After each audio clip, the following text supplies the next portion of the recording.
ओम श्री गुरुभ्यो नमः। हरि ओम। वाङ्मे मनसि प्रतिष्ठिता मनो मे वाचि प्रतिष्ठितम् आविराविर्मयेधि वेदस्य माणिस्थः श्रुतं मे मा प्रहासिः अनेनाधीतेनाहोरात्रान् सन्दधामि ऋतं वदिष्यामि सत्यं वदिष्यामि तन्मामवतु तद्वक्तारमवतु अवतु माम् अवतु वक्तारम्। ओम शांति शांति शांति। ओम पूर्णमदः पूर्णमिदं पूर्णात् पूर्णमुदच्यते पूर्णस्य पूर्णमादाय पूर्णमेवावशिष्यते। ओम शांति शांति शांति। ओम शं नो मित्रः शं वरुणः शं नो भवत्वर्यमा शं न इन्द्रो बृहस्पतिः शं नो विष्णुरुक्रमः। नमो ब्रह्मणे नमस्ते वायो त्वमेव प्रत्यक्षं ब्रह्मासि त्वामेव प्रत्यक्षं ब्रह्म वदिष्यामि ऋतं वदिष्यामि सत्यं वदिष्यामि तन्मामवतु तद्वक्तारमवतु अवतु माम् अवतु वक्तारम्। ओम शांति शांति शांतिः। सहनाववतु सहनौ भुनक्तु सह वीर्यं करवावहै तेजस्विनावधीतमस्तु मा विद्विषावहै। ओम शांति शांति शांतिः। ओम आप्यायन्तु ममङ्गानि वक्प्राणश्चक्षुः श्रोत्रमथो बलमिन्द्रियाणि च सर्वाणि सर्वं ब्रह्म उपनिषदं माहं ब्रह्म निराकुर्यां मा ब्रह्म निराकरोत्। अनिराकरणमस्तु अनिराकरणमेस्तु तदात्मनि निरते य उपनिषत्सु धर्मास्ते मयि सन्तु ते मयि सन्तु। ओम शांति शांति शांतिः। ओम भद्रं कर्णेभिः शृणुयाम देवा भद्रं पश्येमाक्षभिर्यजत्राः स्थिरैरङ्गैस्तुष्टुवांसस्तनूभिः व्यशेम देवहितं यदायुः। स्वस्ति न इन्द्रो वृद्धश्रवाः स्वस्ति न पूषा विश्ववेदाः स्वस्ति नस्तार्क्ष्यो अरिष्टनेमिः स्वस्ति नो बृहस्पतिर्दधातु। ओम शांति शांति शांतिः। ओम तच्छयोरावृणीमहे गातुं यज्ञपतये दैवी स्वस्तिरस्तु नः स्वस्तिर्मानुषेभ्यः ऊर्ध्वं जिगातु भेषजं शं नो अस्तु द्विपदे शं चतुष्पदे। ओम शांति शांति शांतिः। ओम द्यौः शान्ति अन्तरिक्षं शान्ति पृथिवी शान्तिरापः शान्ति रोषधयः शान्तिर्वनस्पतयः शान्तिर्विश्वे देवाः शान्तिर्ब्रह्म शान्तिः सर्वं शान्ति शान्तिरेव शान्तिः। ओम सामा शान्तिरेधि। ओम शान्ति शान्ति शान्तिः।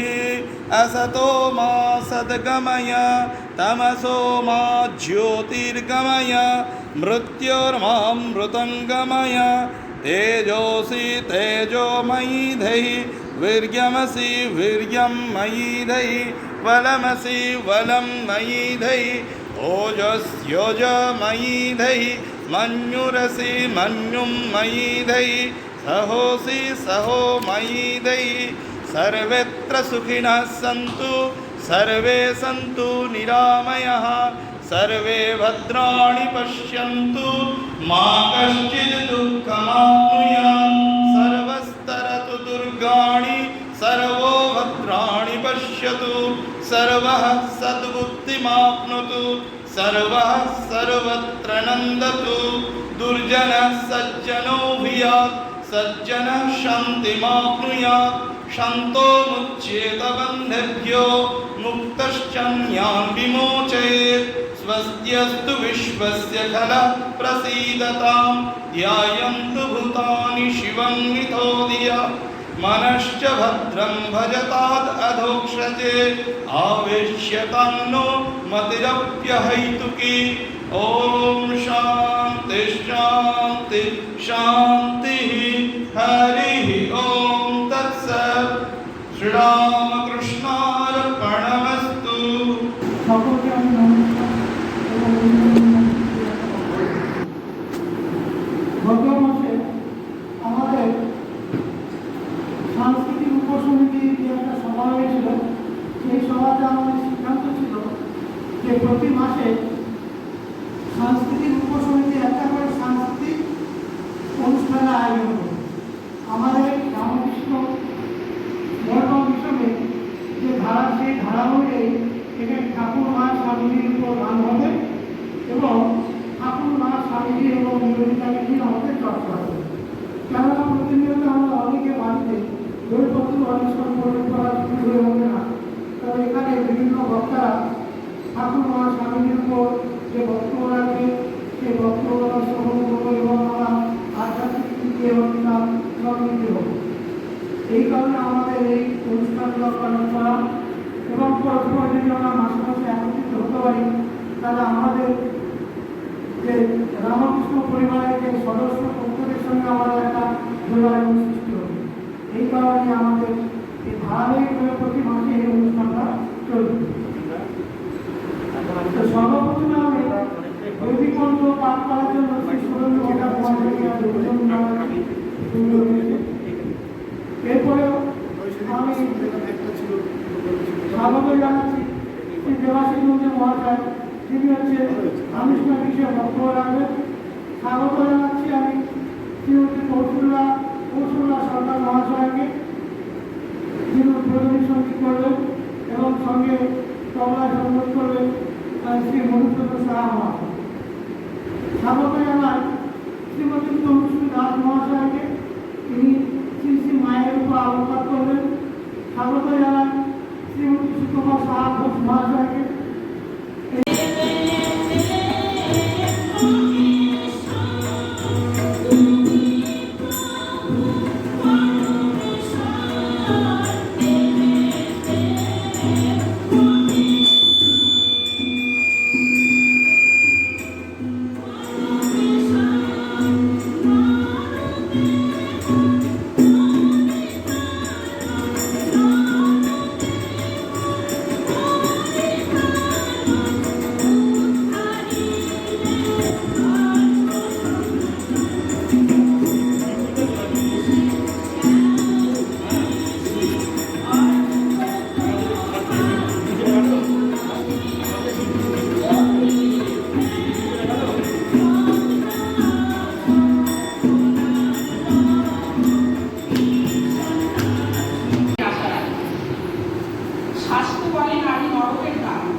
মা থাকতে না পেরে সঙ্গীতে সাথী নিয়ে সোজা হাজির হলেন দক্ষিণেশ্বরে।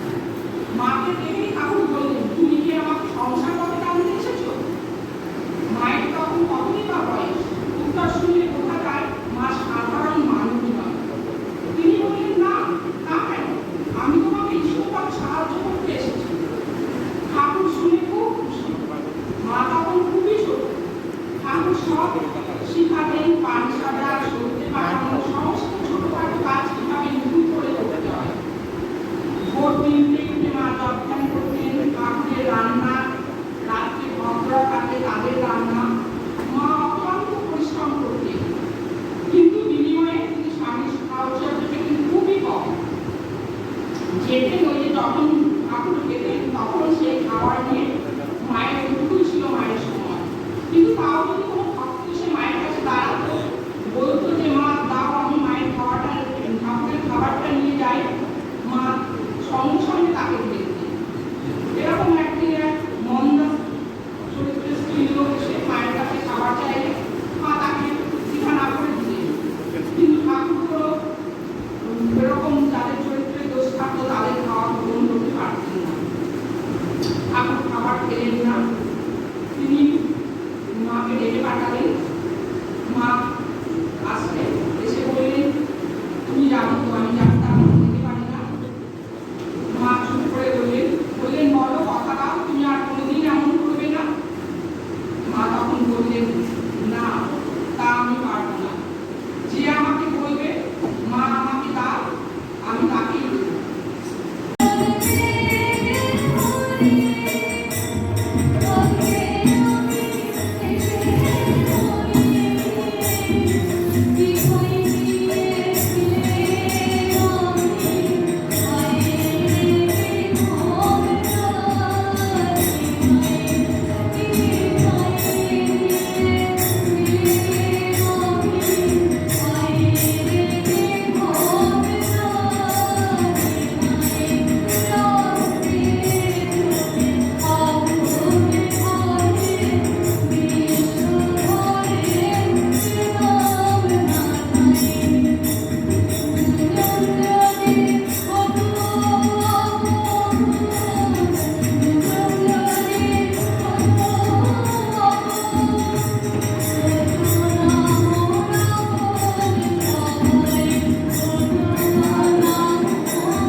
আমি সময় মতো আসতে পারি। সর্বপ্রথমে আমি একটি কবিতা দিয়ে শুরু করেছি আমাদের ঠাকুরের সম্বন্ধে। এসো আর্য, এসো অনার্য, এসো ব্রাহ্মণ, এসো শূদ্র, এসো হিন্দু, এসো মুসলমান, এসো বৌদ্ধ, এসো খ্রিস্টান, এসো জৈন, এসো পার্সি, এসো অজ্ঞ, এসো বিদজ্ঞ, এসো উন্মাদ, এসো স্থিরধীর, এসো ধনবান, এসো নির্ধন, আমার রঙে তোমাদের সবার নিমন্ত্রণ স্বয়ং শ্রী রামকৃষ্ণ। কারণ রামকৃষ্ণ মা বলেছেন যে ঠাকুর আর আমি কি আলাদা? আবার নরেন যেদিন কালী মানল সেদিন ঠাকুর আবার বলেছে এই নরেন তোর মধ্যে এত ভেদ বুদ্ধি কেন, তুই আর আমি কি আলাদা? তা 1886 11ই ফেব্রুয়ারি বৃহস্পতিবার সন্ধ্যে 7টা, 7:30টার সময় কাশীপুর উদ্যানবাটি একটা বিস্ফোরণ ঘটে গেল। কি ঘটলো? ঠাকুর কাগজের মধ্যে লিখে দিলেন নরেন শিক্ষা দেবে। নরেন তাকে শিক্ষা দেবে, শুধু ভারতবাসীকে না বিশ্ববাসীকে শিক্ষা দেবে। কিসের শিক্ষা? ত্যাগের শিক্ষা, বৈরাগ্যের শিক্ষা, সেবার সব রকম শিক্ষা নরেন দেবে। এইবার ঠাকুর চলে গেল। নরেন পরিব্রাজক ঠাকুরের নির্দেশ মেনে তার পরিব্রাজক জীবনে বেরিয়ে পড়ল। তার পরিব্রাজক জীবনটা হলো 1887, 1888, 1889 সালের মে মাস অবধি, আর 1890 93 30শে মে অবধি, 31শে মে চলে গেল তার পরিব্রাজক জীবন। এবার আমি বলছি, আমরা কাশফুল, শেফালি ফুল দেখলে পরে আমরা যেরকম মনে করি যে আমার শারদা মানে দুর্গা পূজা আমাদের আসন্ন, সেরকম সেপ্টেম্বর মাস বললে পরেই মনে হয় শিকার। এটার একটা আলাদা আমাদের অ্যাটাচমেন্ট আছে। সেপ্টেম্বর মানেই হচ্ছে শিকাগো সম্মেলন। সেই জন্য আমি শিকাগো সম্মেলনের প্রাক্কালটা এবং শিকাগো সম্মেলনটা এটার সম্বন্ধেই আপনাদের একটুখানি আলোকপাত করব। স্বামীজি প্রথমে পরিব্রাজক জীবনে বেরিয়ে পড়লেন 1887। প্রথমেই গেলেন বরানগর থেকে বেনারস। 88 সালে কোথায় গেলেন? 88 সালে গেলেন দিল্লি, মথুরা, হরিদ্বার, হাতরাস, বিভিন্ন জায়গা। 1990 সালে কোথায় গেলেন? দেওঘর, হিমালয়, আরো আশেপাশে রাজস্থান, বিভিন্ন জায়গাগুলো গেল। এই স্বামীজি এটা গেল। স্বামীজি এই পরিব্রাজক জীবনটা কিন্তু তার কন্যাকুমারীতে শেষ হলো। ভারতের পরিব্রাজক জীবন এবং তার বিশ্ব পরিব্রাজক জীবন কোথায় শেষ হলো? শিকাগোতে গিয়ে তার বিশ্ব পরিব্রাজক জীবন শেষ হলো। শিকাগোতে তার যে পরিব্রাজক জীবন ভারতে করলো, ভারতে করার পরে সে দেখলো দুটা মহাপাপ ভারতবাসীরা করে যাচ্ছে। একটা মহাপাপ মেয়েদের পায়ে ডলা, পিষে ডলা এবং ছোট ছোট জাতিদের জাতি জাতি করে একদম পিষে দেওয়া। এই পরিব্রাজক জীবনে আরো কি দেখলো ভারতবাসীদের মধ্যে অনাচার, হিংসা, দলাদলি, অশিক্ষা, কুসংস্কার, অত্যাচার, নিষ্পেষণ, সামাজিক শিক্ষার অভাবে যুবকদের মধ্যে আত্মমর্যাদার অভাব। আমাদের প্রাচীন যে পন্থী ছিল, প্রাচীন পন্থীদের মধ্যে ছিল কুসংস্কার। সমাজটা তামসিকতায় ভরে গেছে। মেয়েদের মধ্যে শিক্ষা নেই, এটা স্বামীজি খুব দুঃখ পেয়েছিল। এখন স্বামীজি দেখলো এই ভারতবাসীর এই অবস্থায় যদি আমি তাদের দেবত্বের বাণী শোনাই, দেবত্বের বাণী শোনানো আমার একদম বোকামি হবে। সেই জন্য তাদের কুর্মাবতা হচ্ছে পেটের যোগা, অন্যের যোগা, একটু অর্থের সংস্থান একটা করতে হবে এবং একটা করে তারপর আমাকে নিজেদেরকে জাগরিত করতে হবে ভারতবর্ষকে শিক্ষিত, সংস্কার মুক্ত করার জন্য। কারণ স্বামীজির কথা, পাখি কোনোদিন এক ডানায় উঠতে পারে না। একটা পুরুষের ডানা, একটা মহিলাদের ডানা। এই ডানাতে ভারতবর্ষ সংস্কার মুক্ত হবে।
আপনাদের চায়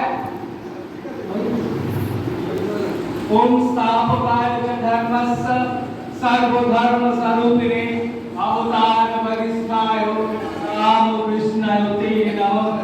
जननी शारदा देवी रामकृष्ण जगद्गुरु पाद पद्मे तव स्मृता प्रणमामि मुहुर्मुहुः। ओम स्थापकाय च धर्मस्य सर्वधर्म स्वरूपिणे अवतार वरिष्ठाय রামকৃষ্ণায় তে নমঃ। আমাদের যে আলোচনায় আজকে ঠাকুরের উপর বলা একটি ছোট্ট একটি কৌতুক কথাটা বলে ঠাকুরের আমরা ভিতরে প্রবেশ করব। ঠাকুরের ভাগ্নে হৃদয় ঠাকুরের সঙ্গে দক্ষিণেশ্বরে আছেন ও ঘরের ব্যবসা শুরু করেছে। ঠাকুরের কাজে হৃদয় তখন মন্দিরে মায়ের অবতারিণী পুজো করতে ঠাকুর বসে আছে, হৃদয় নেই, পুজো হয়নি মায়ের। এবার ও ফিরেছে, যখন যায় ঘর কিনতে তখন বলছে মামা পুজো করবে। মামা জানে না মামা পুজো করবে। যখন এসছে তখন ঠাকুর ঠেকাচ্ছে, দুঃসারা তোকে দেখাচ্ছে, ওরা খুব মারছে, মামা মারো, মামা আরো মারো। তখন ঠাকুর বলছেন যেটা আমাদের সবার জন্য বলতে দেখ, যখন আমি রাগ করবো তুই চুপ করে থাকবি, আর যখন তুই রাগ করবি আমি চুপ করে থাকবো। বাড়িতে যখন কাপ প্লেট আমরা একসঙ্গে রাখি তখন ঠোকাঠুকি হয়, তখন আমরা ছুঁড়ে ফেলে দিই। এই হচ্ছে গৃহস্থের একটা উপদেশ, রাগ করবে যখন আর চুপ করবে না। তা আমরা বাড়িতে সেটা অনুপ্রাস করে ঠাকুর আমাদের শেখাচ্ছেন। এই বিষয়টার মধ্যে যে ঠাকুর একটা মহান উপদেশ, আমরা যারা গৃহী, যারা আমরা সংসারে আবদ্ধ নাক পাশে, তাদের নাক পাশটাকে আলাদা করবার একটা সুকৌশল বুদ্ধি অনুযায়ী আমাদের সামনে তুলে ধরে ঠাকুর। আমরা জানি ঠাকুর 30 বছর দক্ষিণেশ্বরে কাটিয়েছেন। তার মধ্যে প্রথম 3 বছর দাদার সঙ্গে অন্য কানে 1855 খ্রিস্টাব্দে ঠাকুরের দাদা যখন পূজারী হয়ে গেলেন অবতারিণী, ঠাকুর কিছুতেই আসবেন না। আপনারা সবাই জানেন কেন আসবে না, তার কাহিনীটা আমরা বলছিলাম। তখন ধর্মপত্র পরীক্ষা হয়েছে। কি ধর্মপত্র? তখন একটি কাগজে এই হ্যাঁ যাবো কি যাবো না বলে ডাকা হতো, কোনো শিশুকে যে ডাকা হতো, সে দেখতে তুলবে, যদি সম্মতি সূচক হয় তখন দৈব বাণী হবে, সেটা সম্মতি অনিচ্ছা থাকতেও বিধি হতো, না থাকতে তো ব্যাপারটা বুঝেই না। ঠাকুরের ক্ষেত্রে ধর্মপত্র দাদা করেছিল, তারপরে হ্যাঁ হওয়াতে ঠাকুর মন্দিরে এলেন। কিন্তু ঠাকুর মন্দিরে নিজে রান্না করা খাওয়া শুরু করেছিলেন। কিন্তু এইবার ঠাকুরের ক্রমশ দাদা চলে গেল, ঠাকুরের পুজো শুরু করলেন। 1855 1856 থেকে ঠাকুরের তখন সাধন মার্গ শুরু হয়ে গেল। নিজে থেকে বসছেন, এদিকে কালী পুজো করতে গেলে, শক্তির পুজো করতে গেলে দীক্ষা না হলে হবে না। তিনি কেদারাম ভট্টাচার্য মহাশয়ের কাছে দীক্ষা নিলেন শাক্তমা। কিন্তু সেটা খুব পূজা অর্চনা করে, তার মধ্যে কোনো গূঢ় বিষয়টা প্রকাশ করা হয় না। এরপর ঠাকুর নিজে সাধন করছেন, নিজের অনুশীলন করছেন। তিনি অনেক পাগল, আমি যেটা বলি আমরা সাধারণ ভাষা তার মতো করে ব্যবহার করলেন, বিভিন্ন ছড়ে গেলেন। এরপর যিনি এলেন 1861 খ্রিস্টাব্দে, তিনি যোগেশ্বরী। যোগেশ্বরী কেন বললাম, তার নাম আপনারা সবাই জানেন, তিনি হচ্ছেন ভৈরব ব্রাহ্মণ। তার আদি নাম যোগেশ্বরী। তিনি যশোর থেকে এসেছিলেন, এক সম্ভ্রান্ত নিষ্ঠাবান পরিবারের কন্যা। তিনি যোগ সিদ্ধ হয়েছিলেন। তিনি 3 নম্বর ঈশ্বরের নির্দেশে, দৈব নির্দেশে তিনি এসেছিলেন দক্ষিণেশ্বরের ঘাটে। তার আগে 2 জনকে তিনি দীক্ষা দিয়েছিলেন তার মতো করে। একজন ছিলেন গিরিশ, আরেকজন ছিলেন চন্দ্র। 3য় জন নির্দেশে তিনি এসেছেন, তাকে থেকে হৃদয়কে পাঠিয়ে দেন, যা ডেকে নেয়। তিনি সেই সৌম্যকান্তি অপূর্ব সুন্দরী, তার দেহ শরীর সব স্নিগ্ধ, সেই নিয়ে তিনি গুরুদেব, তিনি বৈষ্ণব এবং শাক্ত 2 মতই জানতেন। তিনি শাক্ত মতে তিনি তাকে ঠাকুরকে বৈষ্ণব প্রান্তা, শাস্ত্র মতে 3টি ভাগ আছে মধ্যে বিষ্ণু তন্ত্রার 64 রকম প্রক্রিয়া আছে, তা ঠাকুরকে তা শিখিয়ে দেন। ঠাকুর খুব দ্রুত 2 বছরের মধ্যে তিনি গোটাটায় শিখে গেলেন। যাওয়ার পর ভৈরবী বৈষ্ণব বা ব্রাহ্মণ তিনি ছিলেন। ঠাকুর তাকে বললেন কালীবাড়ি থেকে পাশে একটি জায়গা বলেন আপনি ওখানে ঠাকুর।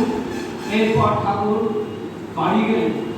বাড়ি গেলেন ভৈরবী ব্রাহ্মণী তার সাথে তার গিয়েছিলেন কামারপুকুর বাড়িতে, সেখানে ছিলেন মা শারদাকে নিয়ে এসে, মা শারদাও ছিল। এরপর ভৈরবী ব্রাহ্মণ সেখানে চলে গেলেন। এইবার ঠাকুর এলেন, এবার ঠাকুরের আসল মাঝখানে এবার ঠাকুর তিনি যার কাছে দীক্ষা নিলেন বেদান্ত মতে অদ্বৈতবাদে বেদান্ত মতে তিনি যার কাছে পেলেন শ্রীমৎ তোতাপুরী। তিনি একজন সন্ন্যাসী, সেই সন্ন্যাসী তিনি একজন মঠের মাহান্ত ছিলেন। তিনি 13 বছর বয়সে বাড়ি থেকে বেরিয়ে যান, নর্মদা তীরে নাগা সন্ন্যাসীদের সাথে ছিলেন। সেইখানে তার সিদ্ধি লাভ করবার পর গঙ্গাসাগরে আসেন, ফেরওয়ার পথে তিনি কালীবাড়িতে আসেন দক্ষিণেশ্বর, এবং ঠাকুরকে তিনি দীক্ষা দেওয়ার জন্য বলে উদ্বুদ্ধ হন। এবং কথায় আছে তিনি 3 রাত্রির বেশি কোথাও অতিবাহিত করেননি। ঠাকুরকে তিনি ওই দিক মন্ত্রে সন্ন্যাস দিলেন। তখন তার মা, ঠাকুরের মা রয়েছেন দক্ষিণেশ্বরে। মায়ের কষ্ট হবে ভেবে তিনি মস্তক মুন্ডন করেননি। তিনি পঞ্চবটি তলায় বিশেষ প্রক্রিয়াতে সকলের অবর্তমানে যে টের না পায় সেইখানে তিনি বিরোধা হোম করে দীক্ষা নিয়েছিলেন। কিন্তু এই তোতাপুরী তিনিও 9 মাস অতিক্রান্ত করেছিলেন। তারপরে ঠাকুরের শাক্ত মতকে বিশ্বাস করতে বাধ্য হয়েছিলেন। অদ্বৈত ব্রহ্ম তার ব্রহ্ম ওই কেউ নেই, কিন্তু ঠাকুরের মাকে তিনি গ্রহণ করেছেন। ঠাকুরের পর সঠিক পথ ঠাকুর শাক্ত এবং অদ্বৈত দুটোতেই বিশ্বাস, সাকার নিরাকার দুটোতেই বিশ্বাস করেন। ঠাকুর আমাদের সামনে কি রেখে গেলেন? কেন আমরা ঠাকুর ঠাকুর ঠাকুর করে দেন? তিনি তো রক্ত মাংসের ঘর, তিনি ঈশ্বরকে নির্দেশ দিয়েছেন। তিনি 6 জনকে নির্দেশ দিয়েছিলেন ঈশ্বরকে বলবার। তারা কারা? স্বামী ব্রহ্মানন্দ, স্বামী বিবেকানন্দ, স্বামী যোগানন্দ, স্বামী নিরঞ্জনানন্দ, স্বামী প্রেমানন্দ, আর একজন পূর্ণপুর ভগবান ঘোষকে তিনি ঈশ্বরকে কারা? তারা পার্থ কোনো কাজ করে না, তারা ঈশ্বর লাভ করে, তারপর জনগণকে দেখানোর জন্য সাধন মার্গে আসে। তাহলে ঠাকুর কি ছিলেন? প্রশ্নটা এখানটা কে বলতে পারে? যিনি ঈশ্বরকে নির্দেশ করতে পারেন, সবাইকে দেখে তার কুণ্ডলকে বুঝতে পারেন কে কোন ঘরে এলো। ঠাকুর সকলকে ধন্যবাদ জানাচ্ছি। এই অনুষ্ঠানের উদ্দেশ্য আমাদের সম্পাদক মহাশয় তার বক্তব্য বলেছেন, তারপরে আমাদের যে আহ্বায়ক শ্রী দেবাশিস নন্দী মহাশয়ের বলেছেন, এখন আমাদের শ্রী বিকাশ শাহ মহাশয় বললেন। এটা আমাদের প্রয়োজন রয়েছে বলে আমিও মনে করি। কেন অভ্যাস না থাকলে হুট করে কোথাও যে কোনো কিছু ডেলিভারি দেওয়া খুব অসুবিধা হয়। আমরা দেখেছি যখন যুদ্ধে যারা যুদ্ধ করে তীর ধনুক বা তলোয়ার এগুলো সার না দিলে বেশি দিন পরে থাকলেও জং ধরে। আবার রিহার্সাল করি, আমরা কোনো নাটক পরিবেশন করতে গেলে রিহার্সাল করতে হয়, সেটার একটা প্রস্তুতি হিসাবে এটা আমরা কমিটির দিকে চিন্তা ভাবনা করা হয়েছে এবং আপনারা সহযোগিতা করেছেন। আগামী দিনেও এটা যদি চালু থাকে মাসে 1 দিন করে, আমরা যারা শুনবো শুনেও সমৃদ্ধ হবো, প্লাস যাদের বলার সুযোগ আসবে বলার চেষ্টা করবে, তারাও আস্তে আস্তে এটা মাইশোর এটাই আসবে। তো শুরুতেই প্রোগ্রামে আজকে শুরুতে বৈদিক শান্তি পাঠ করে সোনান্দু মহাশয়, সুমধুর মঞ্চে বৈদিক শান্তি পাঠ করলেন প্রসন্ন বর্মন সম্পাদক মহাশয়। এই উদ্দেশ্য বললেন, এটা এই অনুষ্ঠানে দেবাশিস নন্দী মহাশয় বললেন অনুষ্ঠানের উদ্দেশ্য।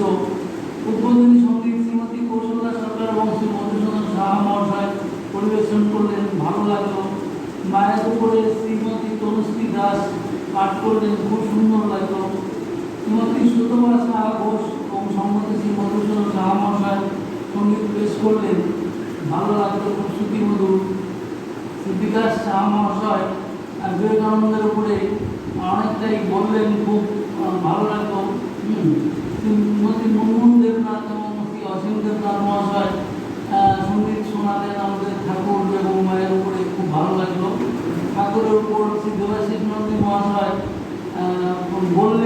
খুব সুন্দরভাবে বক্তৃতা উপস্থাপনা করলেন।